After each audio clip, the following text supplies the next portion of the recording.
Today is June 18th, and it's time to finally harvest our potatoes.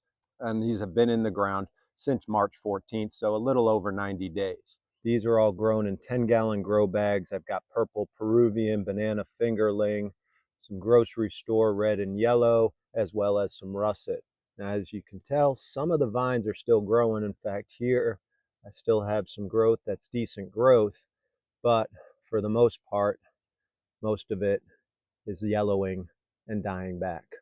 But I want to be safe rather than sorry. Don't want to leave them in the ground too long. We're finally supposed to get rain tomorrow, which will be the first measurable rain since May 25th.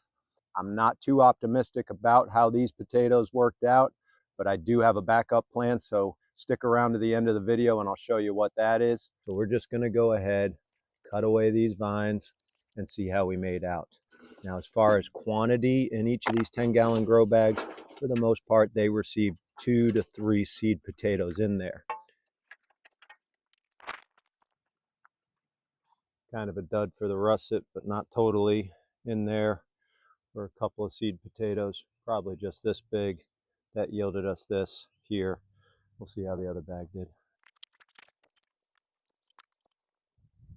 So the 2 bags of russets didn't end up being all that much at all, but we started with a total of 4 of these in 2 bags, and that's what we ended up with. Here's why I was picking them. I've already got 3 of them here that started to rot out.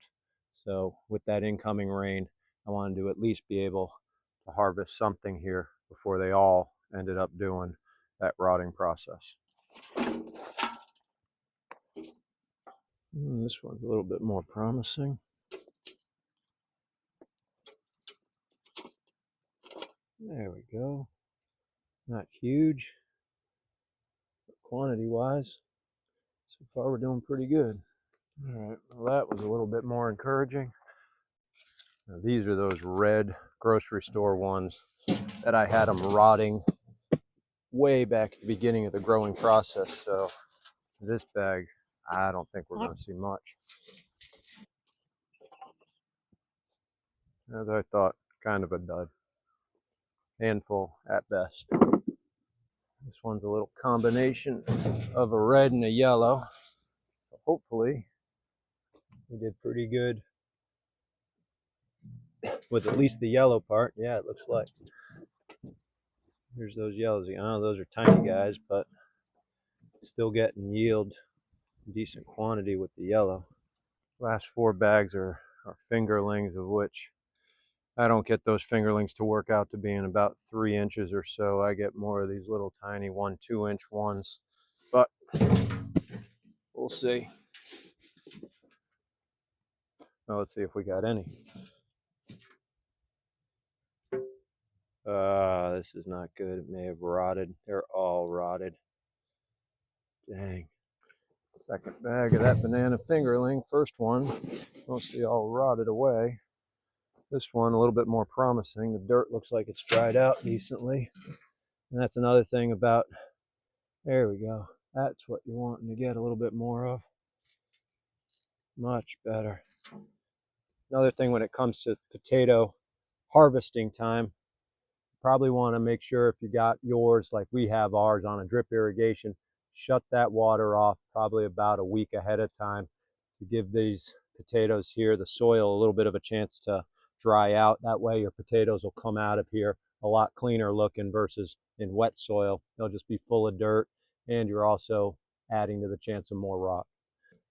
Oh yeah, much better. That makes up for the other one being a big dud. Last 2 bags are the purple Peruvian, another type of a fingerling. These are typically, the purple Peruvian are the ones that I like to leave in the ground longer, usually more toward 120 days, because they just have, as you can see here, a ton of small ones on them, but they were just starting to wilt away the upper growth, and I'm worried that I'd rather be making sure I get something than these to all rot away and have nothing.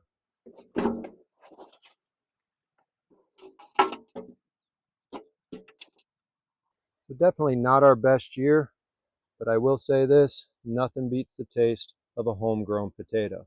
Yes, you can go to the store and these potatoes are not all that expensive, but for me, the taste and quality far outweigh things. So I'm going to continue to grow potatoes at home for as long as I can.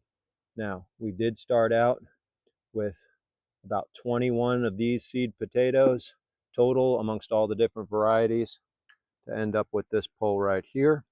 But I do have that backup plan, and let me show you what that is. So that backup plan is succession planting. I started chitting these potatoes a couple of weeks ago, and by the middle of July, they'll be ready to go back into the grow bags. We're fortunate here in central North Carolina, Zone 8A, to be able to do multiple seasons of potatoes. So these guys here, like I said, they'll go in the ground in mid-July, hopefully to harvest sometime in mid-November, and if the weather cooperates, we'll end up having a decent harvest. So now that the harvest is done, it's time for us to go ahead and cure these potatoes. Now there's not a lot here, and most of these will get eaten, and so the curing process is not something that's really required here. I could go ahead and eat these today if I wanted to. Let me just show you the steps involved in case you want long-term storage of your potatoes. Curing process takes roughly about 10 days to 2 weeks. What you want to look to do is just get a single layer going, give good airflow, and keep them in a fairly cool place, about 65 to 70 degrees, and out of some sunlight. For us, best spot is usually the garage. At this time of the year, we have a difficult time keeping them for really long storage just because our temperatures are high and I do not have a basement or a root cellar or somewhere where it can keep them cool. So for us, it is just a matter of keeping them out here for those 10 days or so, and then we'll transition them inside and eat them probably over the course of the next month or two. You do occasionally want to come out here and just check for some soft ones and make sure you get rid of those. I did check after we harvested, but odds are there's going to be a few in here that will just be soft and I'll have to throw away. So thanks so much for watching. If you got any questions or suggestions, please put them down in the comment section below, and we'll see you on the next video.